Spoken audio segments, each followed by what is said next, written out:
evening, Grace. How many people were here last week or were somewhere else at the time? All right, how many of you are here now? How many don't respond to surveys? 3 out of 10 don't respond to surveys, Pastor Chip. Some of you may have heard me tell this true story before, but it bears repeating right now. Let's go all the way back to September 29th, 2006. That's when Petty Officer Michael Mansour is a United States Navy SEAL operating in Ramadi, Iraq. Mansour is standing on a roof in Ramadi, and he's standing in front of a doorway to this roof. He has 2 Navy SEAL teammates lying in the sniper-prone position next to him. They've already taken AK-47 fire and a rocket-propelled grenade, but they're not exactly sure where the enemy is. There's a bit of a lull in the fighting. Insurgents have blocked off the streets in Ramadi, and there's someone on the loudspeaker in the town mosque yelling, "Kill the Americans!" As Mansour and his team are looking for the next attack, an insurgent from an unknown location throws a grenade up on the roof. It hits Mansour in the chest, and it falls to his feet. Due to the length of the throw, there's no opportunity to pick it up and throw it back. He has only a split second to make a decision. He can leap through the doorway behind him and save himself, but if he does, his 2 teammates lying on the roof at his feet will surely die. Mansour yells, "Grenade!" But instead of jumping backward to save himself, he jumps forward chest first onto the grenade. It detonates. 30 minutes later, 25-year-old Michael Mansour is dead. His 2 teammates receive only minor injuries because Mansour's body muffled the blast. One of the survivors at Mansour's funeral said, "Mikey looked death in the face that day and said, 'You will not take my friends, I will go in their stead.'" I've never seen a United States president cry until April of 2008. That's when President George W. Bush invited Mansour's parents into the East Room of the White House to give them their son's Medal of Honor posthumously. The president couldn't even get through the citation without breaking down. Since then, Mansour's high school in Garden Grove, California, built a new stadium. They named it Michael A. Mansour Memorial Stadium. The golden trident insignia that the SEALs wear dominates the 50-yard line.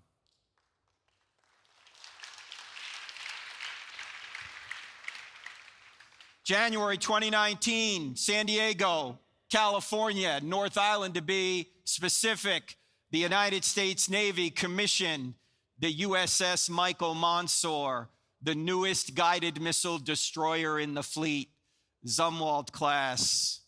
This is Mansour's mother, Sally, being escorted onto the ship named in honor of her fallen son. Now, why did they do this? Because Michael Mansour literally sacrificed himself to save his friends. There's no greater love than to sacrifice yourself to save your friends, said Jesus of Nazareth before he went to the cross. Michael Mansour sacrificed himself to save his friends. The question is, would anyone sacrifice himself to save you? And the answer is, someone already has. His name is Jesus of Nazareth. But in today's culture, a lot of people don't think the story's true. They think it's invented. After all, these are religious people. They embellished this, didn't they? And by the way, it's got miracles in it, like a resurrection. How can you believe in such a thing like a resurrection? We don't see miracles anymore. Well, I actually think it's really easy to show that Christianity is true. You only need to answer 4 questions in the affirmative to show that it's true. In other words, if you investigate these 4 questions, I think you'll realize that the answer to these 4 questions is yes. And if the answer to these 4 questions is yes, then Christianity is true. What are the 4 questions? Here are the 4 questions. Does truth exist? Does God exist? Are miracles possible? And is the New Testament true about the resurrection? Did Jesus really rise from the dead? Now, we don't have time to go through all these, obviously, here tonight. We cover that in the book. But yes, last week we covered a little bit of point two, and we talked about the moral argument for the existence of God. Tonight, however, I want to jump down here to the final point. Is the New Testament true? In fact, in previous years here at Grace, we've gone through some of these other points. But tonight, I just want to point out that the evidence for the New Testament being true is very good, particularly being true about one event from the ancient world. What's that event?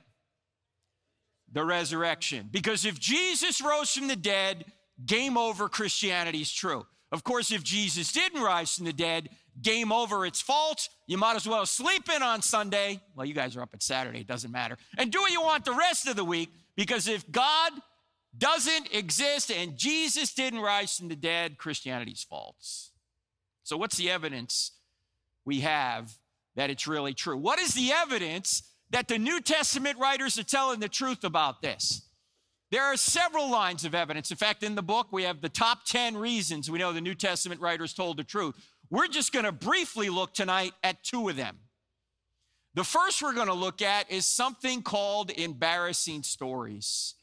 Embarrassing stories. What are embarrassing stories, and why would we talk about embarrassing stories? Well, historians know that if they're investigating a text and there's something embarrassing to the author or authors in the text, it's probably true. Now, why would it be true? Because you're never going to invent details or stories that make you look bad. You might invent things that make you look good, right? But you're not going to invent things that make you look bad. In fact, let me ask you guys a question in here. How many people in here have ever lied to make yourself look good? Look, if you don't have your hand up right now, you're lying to make yourself look good, and it's not working. We know you're lying. All right, how many people in here have ever lied to make yourself look bad? You don't do that, right? You might lie to make yourself look good, but you won't lie to embarrass yourself. Well, the New Testament writers, this is true of the Old Testament as well, but the New Testament writers have filled the New Testament with embarrassing stories they never would have invented. That's why we're calling this the duh factor. They're not making this up. Let me just give you a few of these. Notice, the New Testament writers depict themselves as dim-witted. I mean, they don't even understand Jesus' mission. You're reading through the Gospels, they're going, we didn't know what Jesus was saying. We didn't know what he was talking about. It's not until he's already resurrected and ascended to heaven do they understand what Jesus really, his mission was. It's only then that they go, wow, I could have had a V8, right? Up to that point, they don't get it. That's embarrassing. Also, their leader, Peter, is called Satan by Jesus. Do you think they invented this? Do you think Peter or Mark, who wrote this down, at one point said to Peter, hey, Pete, I'm going to make this a real interesting story. I'm going to have the Lord call you Satan. What do you think Peter would have said? Have him call you Satan. I mean, why is he calling me Satan? I'm the leader here. This is embarrassing. And then Peter says, oh, Lord, I'll never deny you. What does he wind up doing? He denies him 3 times. And then at the crucifixion, all the disciples, maybe with the exception of one, they all run away. This is like a Monty Python movie. Run away. They all run away. And who are the brave ones? The women. The women are the brave ones. Now, who wrote the New Testament documents down? Men. Now, what man is going to invent that he was hiding for fear of the Jews why the women went down and discovered the empty tomb? Would any man in here invent that? I mean, if I was there and I was inventing it, I'd make myself look good, wouldn't you? I mean, I'd write something down like this. Let's see, we marched right down there and we overpowered that elite Roman guard. Yeah, that sounds pretty good. What do you think? Yep. John said, get out. Peter roundhouse kicked him. Thomas said, we'll be back. No doubt about it. And then on Sunday morning, we marched right down to the tomb, and we saw Jesus, who congratulated us on our great faith. And then we went and comforted the trembling women. I would never say it was Mr. Sissy Pants why the women went down and discovered the empty tomb. And oh, by the way, why would you never have the women be the first witnesses in that culture? Yes, because a woman's testimony is not considered on par with that of a man. So if you're making up the New Testament story, you'd only have the men be the first witnesses. Yet all four Gospels say the women were the first witnesses, which is telling us what? They really were. They never would have invented this. It's embarrassing. In fact, one of the women was a formerly demon-possessed woman. Oh, gee, what a great witness. Yeah, let's put her out there. In fact, I actually know a woman once when I was doing a presentation like this. She came up to me afterwards and she said, Frank, I know why Jesus appeared to the women first. I said, why? And she said, because he wanted to get the story out. I said, that is an excellent point. I hadn't thought of that. Because ladies, when your man comes home from work, does he say much? There could have been a nuclear explosion down at the plant. He's not going to tell you. You'll see it on the news before you hear it from him. You'll be watching the news going, hey, hon, what? Oh, yeah, I forgot to tell you the nuke blew up. I've been hot for 3 days. What's for dinner? He's not going to tell you. I can't even believe this next verse is in the New Testament, but it is. Do you know the end of the Gospel of Matthew? This is where Jesus is giving the Great Commission. This is the reason Grace Community Church and all churches exist. Go therefore, make disciples of all nations. Notice he doesn't say make believers. He says make disciples. There's a difference, right? And he says, go therefore, make disciples of all nations, and lo, I'm with you always, even to the end of the age, baptize in the name of the Father, Son, and Holy Spirit, amen. He's given them their marching orders. And as he's doing this, it says right in the text in verse 17 about the disciples, it says, some believed, but some doubted. What?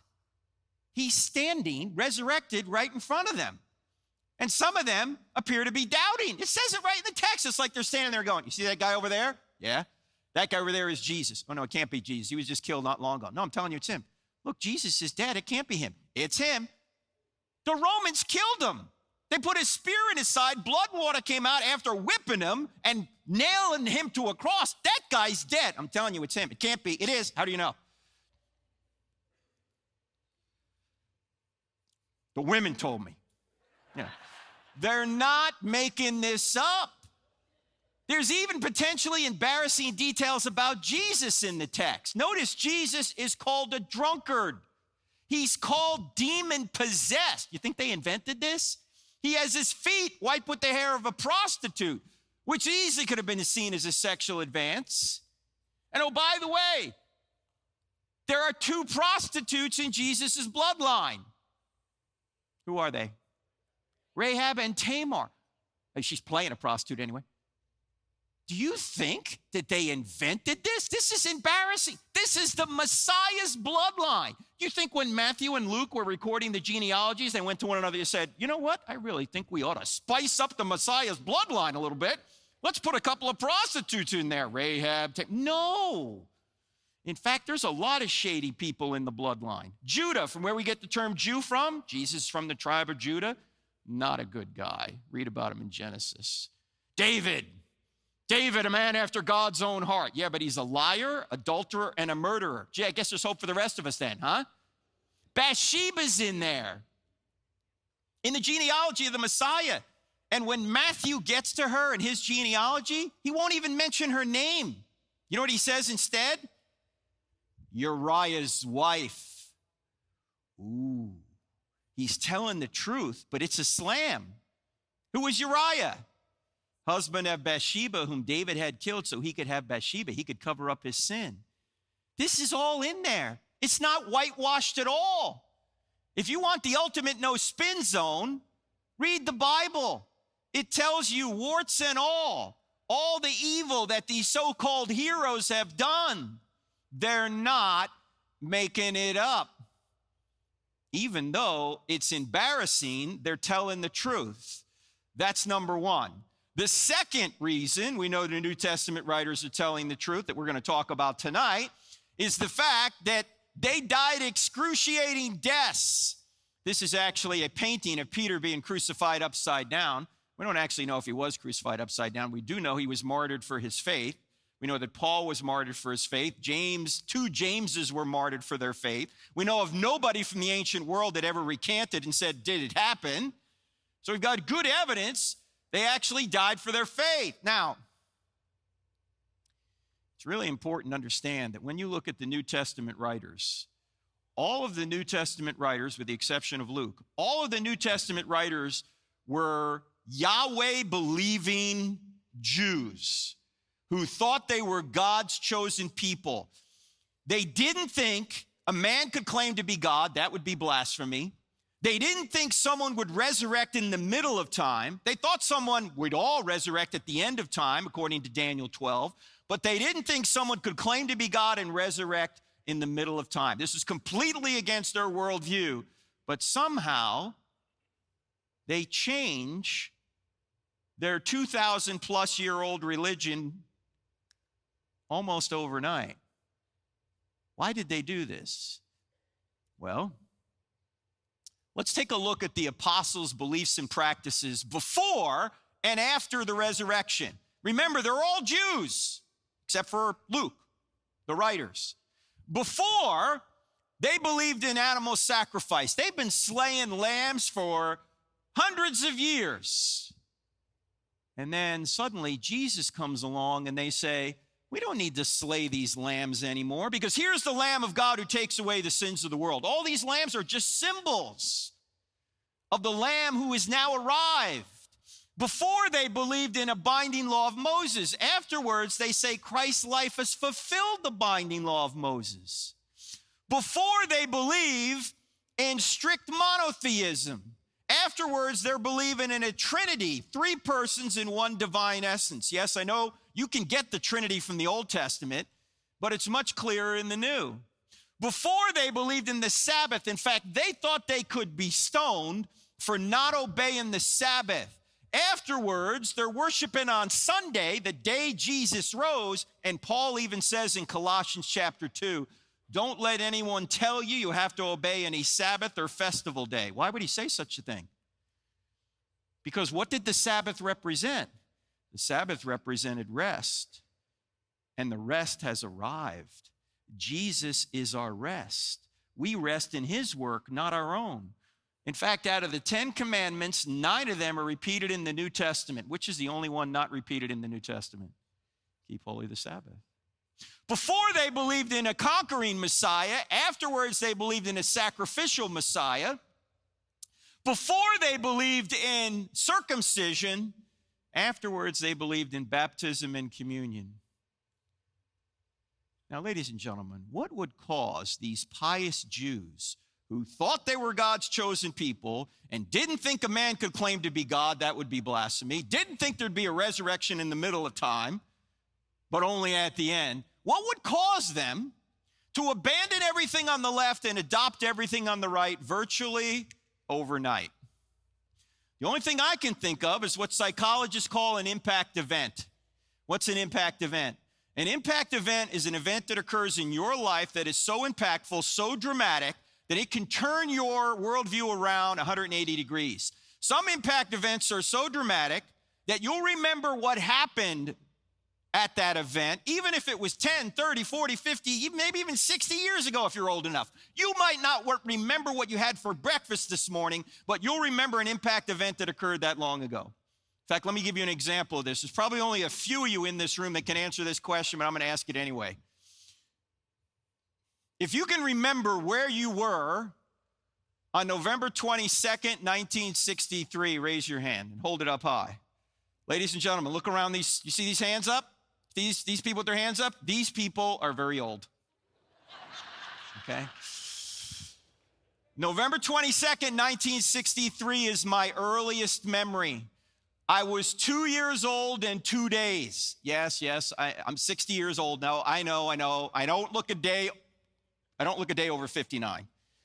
In fact, when I turned 50, my wife was very encouraging. She said, honey, you're going to live to be 100. I said, how do you know? She said, because you look half dead already. Anyway, I'm 2 years old and 2 days. I'm standing in the living room at our home in Wanamassau, New Jersey, and my mother is sitting on an ottoman in front of a black and white TV, weeping uncontrollably. Mommy, what's the matter? What's the matter? They killed the president. They killed the president. President Kennedy assassinated that day. I can still see my mother right now in my mind when she was 26 years old. I can see her sitting there right now. She's 84 today. In fact, I just left her a few hours ago. She lives down in Fort Myers. She's 84. But I can see her when she was 26. That's my earliest memory. I don't remember anything before that and very little after that. Where were you when the second plane hit the tower?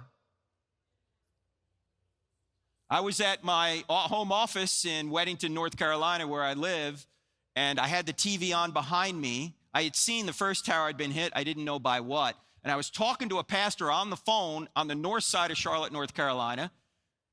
And we were talking about what topic I would speak on when I came to his church. And I said, you got the TV on? He goes, yeah. I said, maybe a Cessna hit the World Trade Tower. And we're just talking, and suddenly he screams into the phone. He goes, the second tower just got hit. I turn around, look at the TV, the second tower's on fire. I said, was it a Cessna? He goes, no.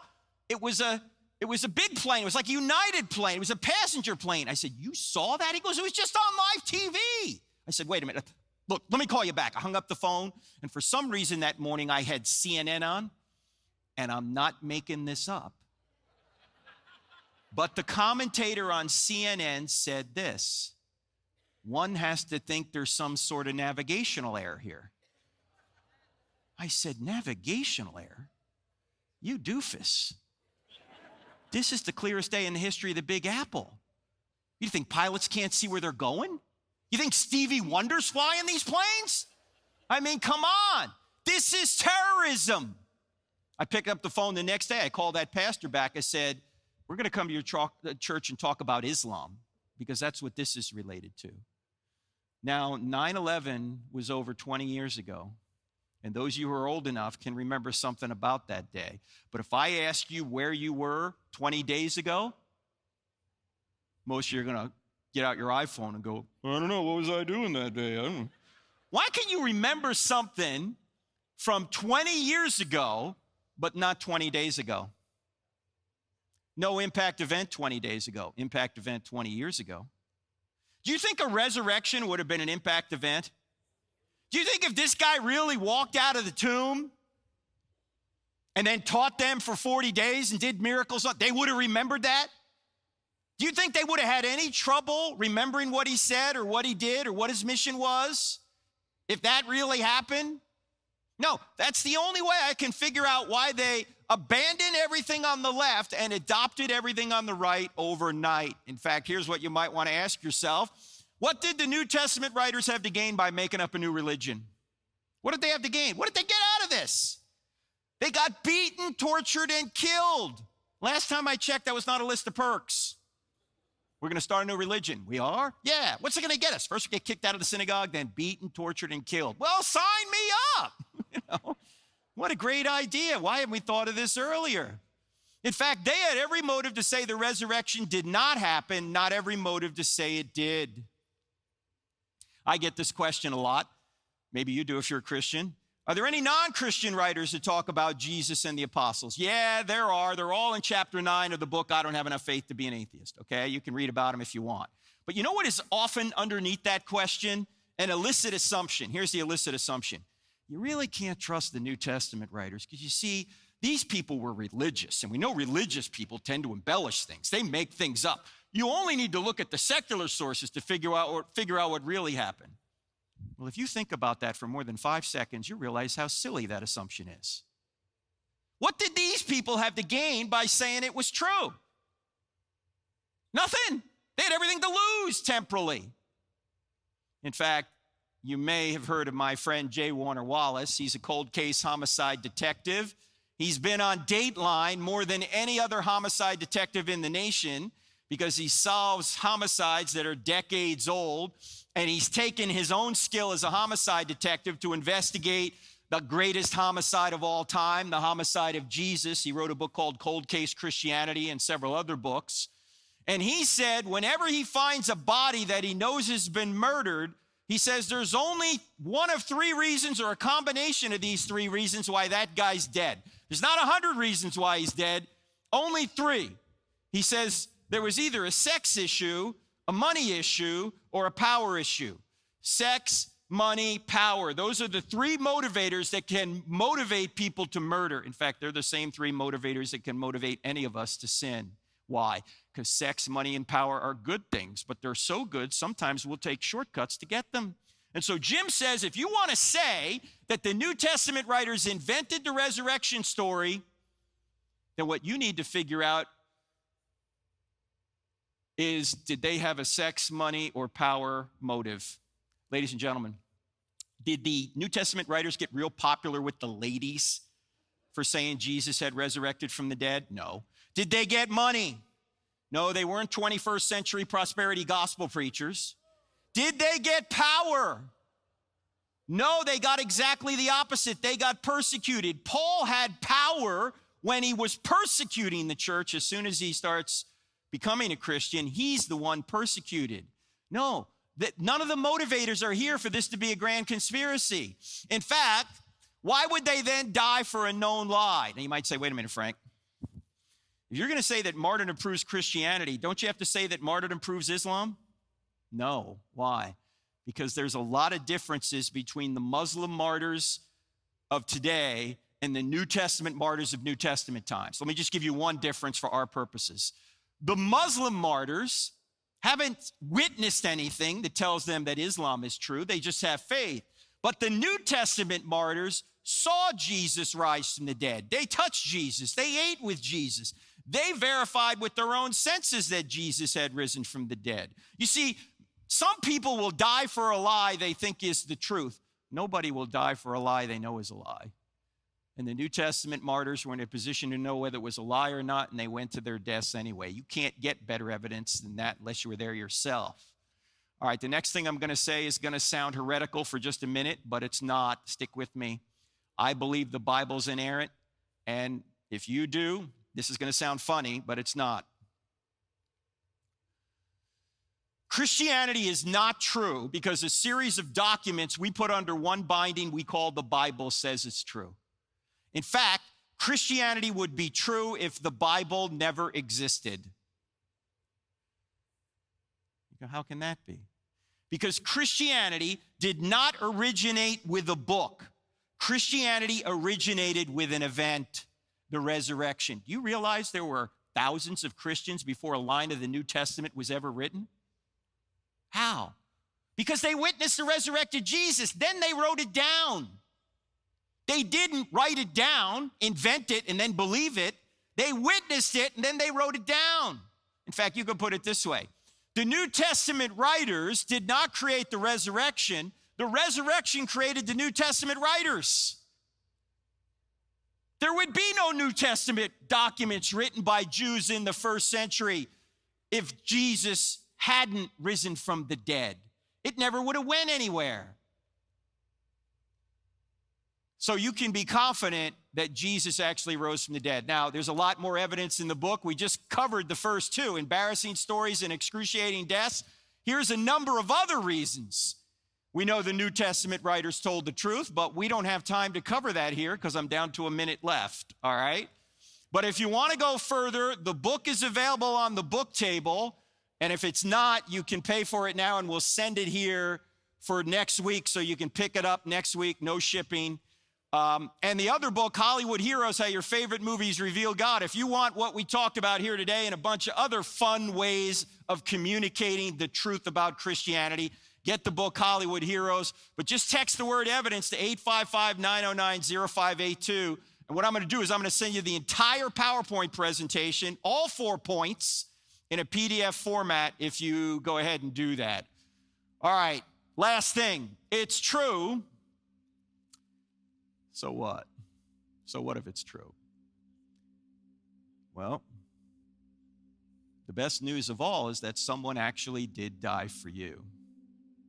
When I was in the Navy, I was in naval aviation, and we had to earn golden wings, which were fairly hard to earn. But there's nothing more difficult to earn in the Navy than a golden trident. That's what the SEALs wear. Very few people that start SEAL training make it through. Maybe just about 5% do. But those that do wear that golden trident with pride. It is their identity. When Michael Monsoor was buried in Rosecrans Cemetery in San Diego, just about every Navy SEAL on the West Coast showed up for his funeral. And when they passed his casket, they took off their tridents and pressed them into his casket. They took their identity and put their identity in the one that died for them, the one that sacrificed for them. That's what we're supposed to do. But our culture says, oh, no, put your identity in your political party, or put your identity in your race, or put your identity in your ethnic group, or put your identity in your sexual orientation, or put your identity in your vocation, or your spouse, or your boyfriend, or your girlfriend. You know, none of those things are ultimate, ladies and gentlemen. Those identities don't really last. Your identity, my identity, comes from our Savior.